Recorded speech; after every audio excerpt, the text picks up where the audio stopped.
We are waiting for a message from the directory, which is fortunately renewed. It will be without doubt conformable to the truth and the wishes of all good citizens. Let all uneasiness cease from today. Let us deliver ourselves up with confidence to those great, ardent, and generous ideas which caused our hearts to beat in the first days of the Revolution. If royalism has conceived some hopes, they will be deceptive. They will be forever lost at the aspect of our concord and energy. The changes which you have accomplished are not very striking, but they will possess their place in history and their influence in Europe. They have not caused the shedding of blood. They have not caused tears to flow. The change of opinion has produced them without a struggle. They will give strength to our social compact and will find their consecration in the unanimous consent of all the friends of the Republic. Your commission advises to wait in permanence the message of the new directory. That proposition was decreed as well as the impression of the speech in 12 copies. The deputy arena desired that it might be sent into all the departments and to the armies, but I immediately announced to the council that my report was only a preparatory work, and that the Commission of 11 occupied itself with an address to the French people, which would not be long before it would be submitted to them. The first days of Messidor passed without the directory sending the message that we expected. Sieyès and his two new colleagues were scarcely installed. Goyer had only been a few days. Barras in those first days left us to act and thought only of maintaining himself in place. A delay which found its excuse under the circumstances prolonged the permanence of the councils and the duration of the Commission of 11. The discontented then directed all their efforts against the commission. They pretended to be uneasy at the extraordinary power which was confided to us.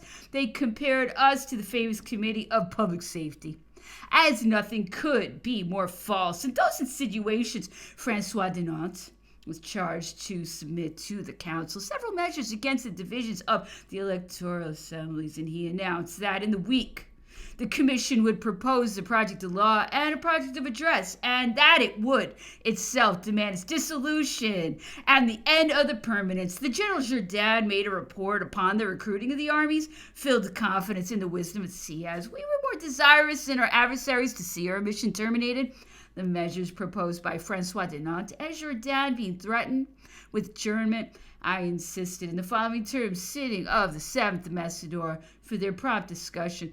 There is now one among us, but has known the crisis of the revolution, and who does not know how to appreciate the value of an impulse and judge how far it may be useful and where it might begin to be dangerous. The occasion of doing good, once lost, may never return. There are in the city, as in the field of battle, precious moments which it is not easy to find again. A retard is sometimes irreparable. One single will animates us at this moment, and all the friends of the Republic, let us beware of weakening their energy by an unseasonable moderation. If you go back to find mental loss, if you want to combine all the means of execution before you, promulgate those salutary principles which we have presented. You alienate, perhaps, the public confidence, without which you can do nothing. I do not accuse the intentions of anyone, but what is there to fear from the adoption of the measures proposed? Will the declaration be dangerous which informs our generals and our soldiers that you are about to enfranchise them from a tyranny even more shameful than that of the ancient regime? Will it be dangerous to inform the Republicans who are persecuted that in future